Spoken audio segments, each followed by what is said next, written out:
ಧುರಂಧರ್ Hindi cinema ನಿಮಗೆ ಗೊತ್ತಿಲ್ಲದ ಸಂಗತಿಯನ್ನು ಹುಡುಕಿ ತಂದಿದ್ದೇನೆ. ಈ ಸ್ಟೋರಿನ ಕಂಪ್ಲೀಟಾಗಿ ನೋಡಿ. ಮೊದಲಿಗೆ hi hello welcome to our YouTube channel.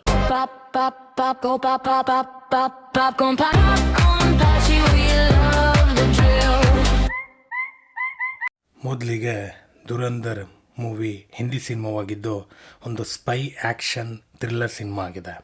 ಹಾಗೂ ಪ್ರತಿ ನಿಮಿಷಕ್ಕೂ ಕುತೂಹಲ ಮೂಡಿಸುವ ಮತ್ತು ನಮ್ಮ ನೆರೆಯ ಪಾಕಿಸ್ತಾನ ಎಷ್ಟರ ಮಟ್ಟಿಗೆ ನಮ್ಮ ದೇಶದ ಮೇಲೆ ದ್ವೇಷ ಕಾಡುತ್ತದೆ ಮತ್ತು ಹೊಂಚು ರೂಪಿಸುತ್ತದೆ ಎಂದು ಎಳೆಯಾಗಿ ತೋರಿಸಲಾಗುತ್ತದೆ. ಇದಕ್ಕೆ ಡೈರೆಕ್ಟರ್ಗೆ ಮೊದಲ ಧನ್ಯವಾದ ಹೇಳಬೇಕಿದೆ. ಸಿನಿಮಾಕ್ಕೆ ಬಂದರೆ ಬಡ್ಜೆಟ್ ಸುಮಾರು 250ರಿಂದ 300 ಕೋಟಿ ರೂಪಾಯಿ ಆಗಿತ್ತು. ಇದು ಡಿಸೆಂಬರ್ 5ನೇ ತಾರೀಕು ರಿಲೀಸ್ ಕೂಡ ಆಗಿತ್ತು. ಇದು ಸುಮಾರು 3 ಅವರ್ 34 ನಿಮಿಷದ ಸುದೀರ್ಘ ಸಿನಿಮಾ ಆಗಿದೆ.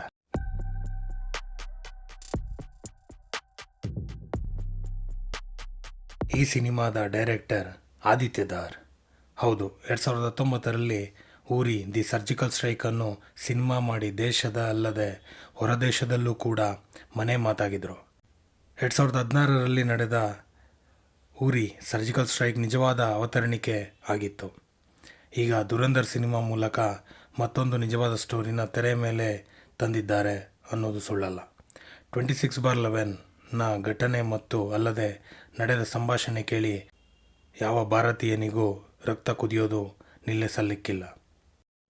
ಸಿನಿಮಾ ಕ್ಯಾಸ್ಟಿಂಗ್ಗೆ ಬಂದರೆ ರಣವೀರ್ ಸಿಂಗ್, ಸಂಜಯ್ ದತ್, ಅಕ್ಷಯ್ ಖನ್ನಾ, ಮಾಧವನ್, ಅರ್ಜುನ್ ರಾಮ್ಪಾಲ್ ಹಾಗೂ ಮುಂತಾದವರು ಮುಖ್ಯ ತಾರಾಗಣದಲ್ಲಿ ಕಾಣಿಸ್ತಾರೆ.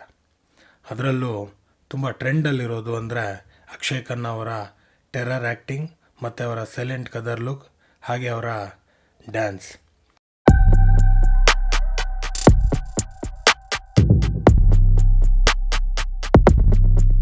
ಹಾಗೆ ನಮ್ಮನ್ನೆಲ್ಲ ರಂಜಿಸ್ತಾ ಇರೋ ಶಶ್ವತ್ ಸಚ್ದೇವ್ ಮ್ಯೂಸಿಕ್ ಅಂತೂ ಯೂಟ್ಯೂಬ್, ಇನ್ಸ್ಟಾಗ್ರಾಮ್, FBನಲ್ಲಿ ಸದ್ದು ಮಾಡ್ತಾ ಇರೋದು ಸುಳ್ಳಲ್ಲ. ಮೇಜರ್ ಮೋಹಿತ್ ಶರ್ಮಾ. ಹೌದು, ಈ ಹೆಸರು ತುಂಬ ಜನ ಕೇಳಿರ್ತೀರ. ಅವರ ರಿಯಲ್ ಸ್ಟೋರಿ ಅಂತ ಹೇಳಲಾಗ್ತಿದೆ. ಆದರೆ ಈ ಸಿನಿಮಾ ಮೇಜರ್ ಮೋಹಿತ್ ಶರ್ಮಾ ಅವರ ಜೀವನಾಧಾರಿತ ಸಿನಿಮಾ ಅಲ್ಲ ಅಂತ ಕೂಡ ಕೆಲವು ವ್ಯಕ್ತಿಗಳು ಮಾತಾಡೋದು ಸುಳ್ಳಲ್ಲ. ಕೇವಲ ಮಾತಲ್ಲದೆ ಮೇಜರ್ ಮೋಹಿತ್ ಶರ್ಮಾ ಅವರ ತಂದೆ ತಾಯಿ ಈ ಸಿನಿಮಾದ ಮೇಲೆ ಪೆಟಿಷನ್ ಹಾಕ್ತಾರೆ.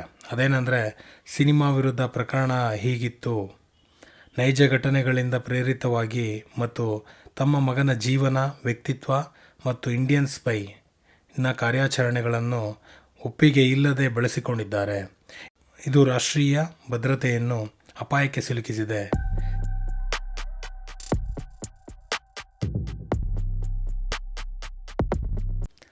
CBFC ಸೆನ್ಸಾರ್ ಬೋರ್ಡ್ನವರು ಈ ಮನವಿಯನ್ನು ಪರಿಗಣಿಸಬೇಕು ಎಂದು ಪ್ರಕರಣ ದಾಖಲಾಗಿತ್ತು.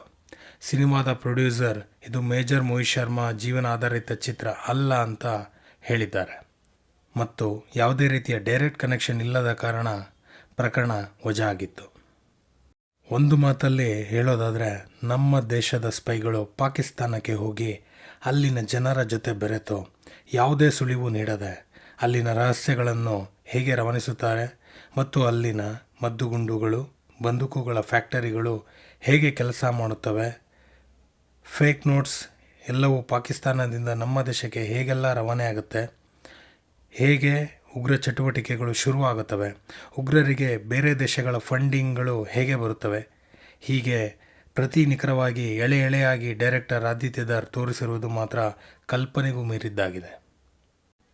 ನೀವು ಧುರಂಧರ್ ಸಿನಿಮಾ ನೋಡಿದ್ರೆ ಹೇಗನ್ನಿಸ್ತು ಕಮೆಂಟ್ ಮಾಡಿ. ಇದಾಗಿತ್ತು ಸಿಂಪಲ್ಲಾಗಿ ಧುರಂಧರ್ ಸಿನಿಮಾದ ಕೌತುಕಗಳನ್ನೊಳಗೊಂಡ ಅಪ್ಡೇಟ್. ಇದೇ ಥರ ಸಿನಿಮಾ ಅಪ್ಡೇಟ್ಗಾಗಿ ನಮ್ಮ ಚಾನೆಲ್ನ ಸಬ್ಸ್ಕ್ರೈಬ್ ಮಾಡಿ, ಬೆಲ್ ಐಕಾನ್ ಮೇಲೆ ಕ್ಲಿಕ್ ಮಾಡಿ.